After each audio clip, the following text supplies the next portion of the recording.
ഞാനൊരു 5 മണിക്ക് ശേഷമാണ് കേട്ടോ ഫുഡ് ഉണ്ടാക്കാൻ വേണ്ടിയിട്ട്, അതായത് നോമ്പ് തുറക്കാനുള്ള ഫുഡ് ഉണ്ടാക്കാൻ അടുക്കളയിലേക്ക് വന്നത്. അതിന് കാരണം എന്താ വെച്ചാൽ ഇന്ന് ബദ്രീങ്ങളാണ്ടാണ്, 17ാമത്തെ നോമ്പിൻ്റെ വിശേഷങ്ങളാണ് കേട്ടോ ഞാൻ ഇന്നത്തെ വീഡിയോയിലുള്ളത്.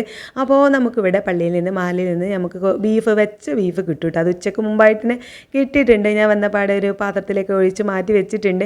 അപ്പോൾ അതുള്ളതുകൊണ്ട് തന്നെ നമുക്ക് ഇന്ന് ഈ കറിയൊന്നും ഉണ്ടാക്കേണ്ട ആവശ്യമില്ല. അപ്പോൾ നമുക്കിന്ന് ഫുഡ് മാത്രം ഉണ്ടാക്കിയാൽ മതി കേട്ടോ. അപ്പോൾ എൻ്റെ ഹസ്ബൻഡാണെങ്കിൽ ഇന്ന് ഗീ റൈസ് ഉണ്ടാക്കിയത് കാരണം ആ ഒരു ബീഫിലേക്ക് നമുക്ക് ഗീ റൈസ് ഉണ്ടാക്കിയാൽ കഴിക്കാൻ നല്ല ടേസ്റ്റ് ആയിരിക്കും. പിന്നെ പപ്പടമൊക്കെ പൊരിച്ച് തൈരൊക്കെ കൂട്ടി നമുക്ക് കഴിക്കാമെന്ന് പറഞ്ഞു. അപ്പോൾ അതുകൊണ്ട് തന്നെ പിന്നെ വളരെ സിമ്പിളാണല്ലോ ഗീ റൈസ് ഉണ്ടാക്കാൻ, നമുക്ക് 10 മിനിറ്റ് കൊണ്ട് ഉണ്ടാക്കാൻ പറ്റുന്ന പരിപാടിയാണല്ലോ. അപ്പോൾ അതൊക്കെ വൈകുന്നേരം ഒക്കെ വന്ന് ഓരോന്നോരോന്നായിട്ട് ഉണ്ടാക്കിയിട്ടുണ്ട്. പിന്നെ സ്നാക്സ് ആയിട്ട് ഈ ഒരു ഐറ്റമാണ് ഉണ്ടാക്കിയിട്ടുള്ളത്. കാണുമ്പോൾ ഉണ്ണിയപ്പാണോ എന്നൊക്കെ തോന്നും, പക്ഷേ ഉണ്ണിയപ്പമല്ല കേട്ടോ. ഇതെന്താണെന്നുള്ള വിശദമായിട്ടുള്ള കാര്യങ്ങളൊക്കെ നമ്മുടെ ചാനലിൽ ഓൾറെഡി അപ്ലോഡ് ആക്കിയിട്ടുണ്ട്, ലോങ് വീഡിയോ ആയിട്ട്. അപ്പോൾ അത് കാണാത്തതുണ്ടെങ്കിൽ ഒന്ന് ജസ്റ്റ് കണ്ടു നോക്കി, ഇഷ്ടപ്പെടുകയാണെങ്കിൽ ഒന്ന് സപ്പോർട്ട് ചെയ്യണേ. പിന്നെ ഫ്രൂട്ട്സൊക്കെ കട്ട് ചെയ്ത് വെച്ചു. നമ്മൾ ഈ ജ്യൂസൊന്നും പ്രത്യേകിച്ച് ഇപ്പോൾ ഉണ്ടാക്കാറില്ല, എന്നാലും ലൈം ജ്യൂസ് എൻ്റെ ഹസ്ബൻഡ് വരുമ്പോൾ കുടിക്കാനായിട്ട് ലൈം ജ്യൂസ് ഉണ്ടാക്കി വെച്ചിട്ടോ. അങ്ങനെ ഓരോന്നോരോന്നായിട്ട് ടേബിൾ കൊണ്ടുവെക്കുന്നുണ്ട്.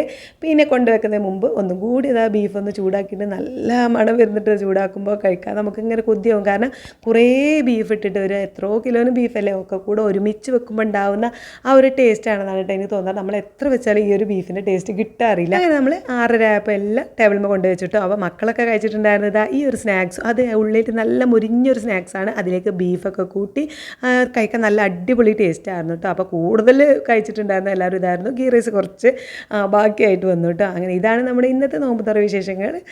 അപ്പോൾ നാളത്തെ വീഡിയോ ആയിട്ട് നാളെ കാണാം. Bye bye.